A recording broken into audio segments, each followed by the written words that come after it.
This couldn't have come at a better time to play the Bucks on the road, who stepped up big in the third and fourth quarter to run away with a massive conference win, leaving our Bulls with a lot of work to do tomorrow night against the Cavs, looking for a bounce back. Hey, what's going on, Bulls fans? Not a good night for the Bulls. Let's just be honest. There's a lot of work to do. We got exposed, and we got exposed by a big man. Giannis took care of the business, and their threes were huge. But before we get started, let's just address a little housekeeping. Make sure you hit that like and subscribe button, because we're noticing that only 32.5% of you are subscribed to the Bulls Digest channel, and you want to be up to date and current with all things Chicago Bulls so we can keep you in the know. You're our Bulls fan base. We love you. We love the Bulls. Let's get to work. So clearly Vegas always knows something, don't they? They just have they have their finger on the pulse or on a pocketbook or on a ref. Something's up. So they knew that the Bucks were coming out and they were going to show up big at home. They had their electric cup night court, just like we had ours on Halloween and took care of business.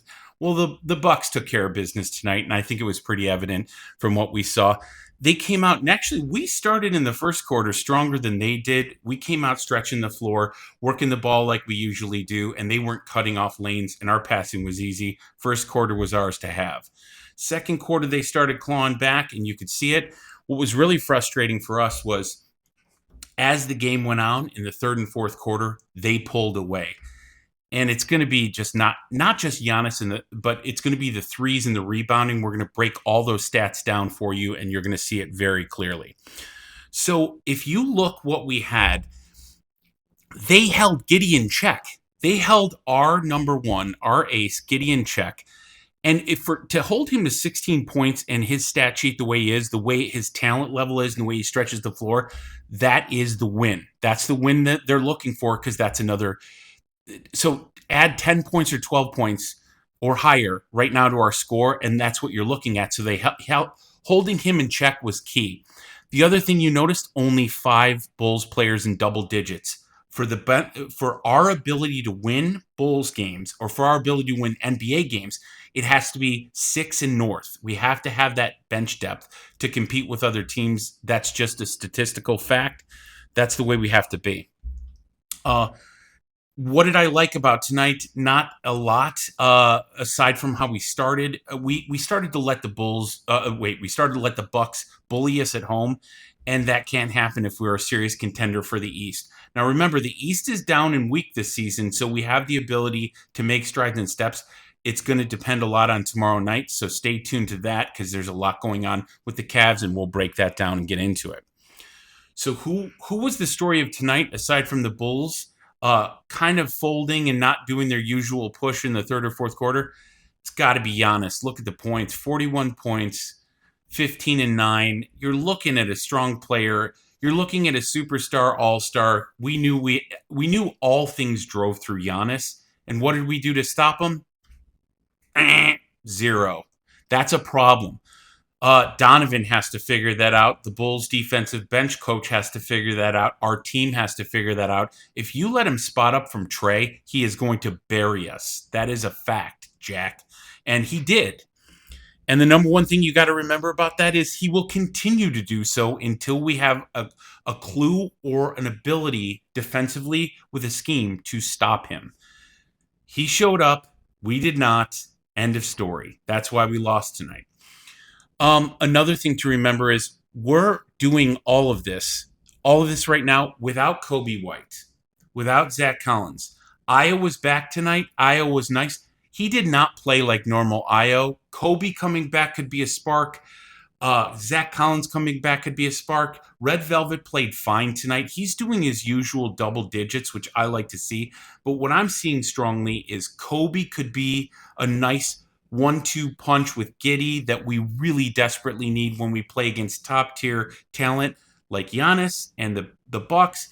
That's going to be a big it's going to be a big moment for us and a big story to tell for all of us, and it's going to really elevate how we play as an offensive unit. If it doesn't, we have bigger problems than I thought. I don't think that is the case. So, looking at that, who was the big star? Giannis. He took it to us pretty hard. His 41 points, and you're seeing what his points per game are. Do you see how Giddey's were 10 off? And tonight it showed. Giddey's is 22. Giddey's has to come up a little bit. He is our superstar of the future. We do see that he has all the options and the possibilities. But Giannis really showed up. He did. And you can't don't deny the man his due. He took care of us on his home court. That's what he's supposed to do. Hey, Bucks, why don't you come to the United Center? We got something to show you. We got more depth and we got more stuff. And we're doing this without three. We were doing three. Now we're doing two players. Two players without Kobe White and Zach Collins. Come on back. We'd like to show you to stretch the floor. And we got some news for you. Giannis, it's not going to be free threes for you. There's going to be a hand in your face. That's important to remember. Now, what else is going on between the sheets here? This is the key to everything right now. We got out-rebounded. Every time we win, we're either equal to or out-rebounding them. That is bad. Look at that stat very clearly. Out-rebounded by a little, out-rebounded by a lot. Those 7 boards, man, they make a whole heck of a lot of difference when it comes to the end of the game, and it makes a whole lot of difference when we're working the area and the court to be able to collapse and be able to give them one and done. Now, the other is the trays. They beat us on threes by 11%, and that is not good. That's actually the worst.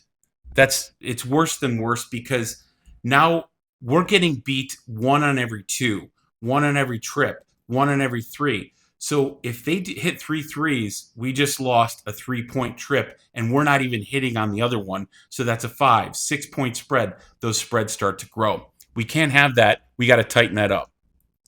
Now, again, it's not that I'm it's not that I'm giving Giannis a bath, but the dude was hitting from Trey, and our ability to shut that down is everything. We have to get tighter. We have to get tighter as a unit. Otherwise, we're in deep trouble, and we cannot do that.